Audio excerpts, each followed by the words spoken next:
Hey y'all, Instinct Survivalist coming to you again with another 2-Tip Tuesday. This time, we're in a hotel room. Mentioned it to you in the video journals before. Sometimes we're going to have to mix it up a little bit. I know next week I'll be back outside. It's raining outside today anyway. Anyway, long story short, today is Tuesday, so I've got 2 tips for you. This time we're going to have a soft skill. Yeah, I mentioned it to you last time. And then we're going to have another something you can add to your bag. The soft skill, always have a plan. Now, I know this sounds weird. Some of you may say, well, yeah, duh.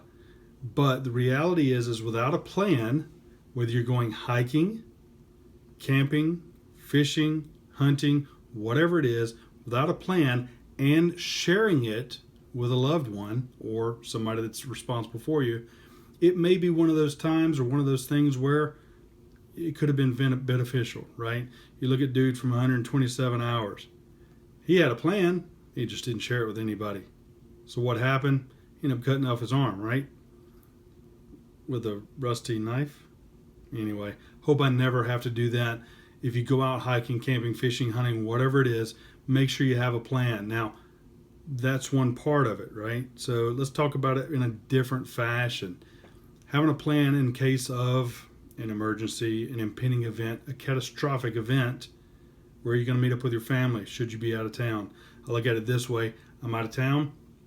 Where am I going to meet my family should something happen?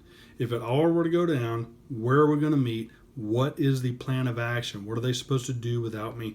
And then what are the next steps that are supposed to be taken? Are they supposed to grab gear and then come and meet me? Am I supposed to just try my best to get to them? Or are we going to meet at a central location, meet at the house? Whatever it is, have a plan and, again, make sure all parties know about it. Okay? It'd be great if we just had a plan only responsible for ourselves. That doesn't really do a whole lot. I mean, it does. It helps us out because at least we have a plan of action. What are we going to do? How are we going to do? How are we going to face the day? How are we going to face tomorrow? But the next step of that is if you're responsible for any loved ones, if you're responsible for anybody else, you need to make sure you're sharing that plan and they fully understand it. Okay, so having a plan and sharing it, that's tip number 1. Tip number 2 was actually donated or given to us in one of the previous videos. Cash. Always carry cash. I usually carry money folded up in different locations. Not always. Sometimes I may not have it. So if you try jumping me, I tell you you don't have cash. I don't have cash. It's just the way it goes. But I try to carry cash on me. And the reason being is because when we look at, again, things going south as well as where you are and what's going on, I may be in a place where plastic is not king, right? Cash is king. How do you get there? Hey, I need a ride somewhere. Somebody doesn't have just a credit card machine unless it's a taxi, an Uber, Lyft, etc., etc. But you always have cash in the emergency, right? I'm broke down. I need to get somewhere. I have cash. The other side comes down to, again, impending event, catastrophic event. People think that banks are going to rise up, think that banks are going to do well, and they're going to come out of it, and that's fine. At that point, they're still looking at cash. They're still looking at the fact that, hey, I will get money. It will be useful somewhere. And if you look at things like what happens in South America, cash was still king, is still king. The problem is that it takes a lot more cash to do one little thing. So when you're paying $50 for one loaf of bread because your economic collapse, there's some things to think about, right? Yes, you can carry it, but when you start looking at breaking off gold and silver and things of that nature, a lot of people are saying, well, you got to save gold, you got to save silver. Yes, great idea. Precious metals are definitely a commodity. The problem is that when I look at somebody paying me, I don't know how much that gold is worth, and I certainly wouldn't know how much it's worth in a collapse, and I don't know how to measure it. So we've got a lot of problems there to say, oh yeah, okay, I'll take that little piece of gold that's this big and worth $500. But the reality is that right now, okay, you can carry precious metals. I carry some old coins, or used to anyway. In this bag, I just cleaned it out.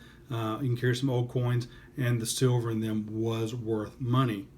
However, the other side of that comes down to, I may give it to somebody and they go, great, you gave me a quarter. It's worth a quarter. only if they understand the value. So right now, the value is people understand what cash is, people understand the American dollar and how much that's worth, but not always is that the best thing. So you have to decide for yourself how you're going to pay for something in an event, how you're going to pay for something should something happen, whether it is you're broke down on the side of the road and need just a ride to the next town, make a phone call, whatever that is, or impending event, a catastrophic event, something were to happen where it's the end of the world as we know it, if you will. So those are the 2 tips today. So again, have a plan and share it. Cash is king, or carry cash. Okay. So guys, hey, thanks for watching. Thanks for visiting, if you will, with me in my hotel room. Can't fit you all in here. It's not that big. Anyway, hey, we'll talk to you next time. Talk to you next week, especially for 2 Tip Tuesday. Looking forward to hopefully getting some reviews done this weekend, if it doesn't rain. Anyway, hey, thanks for watching. And until then, use your instincts to survive. Thank y'all.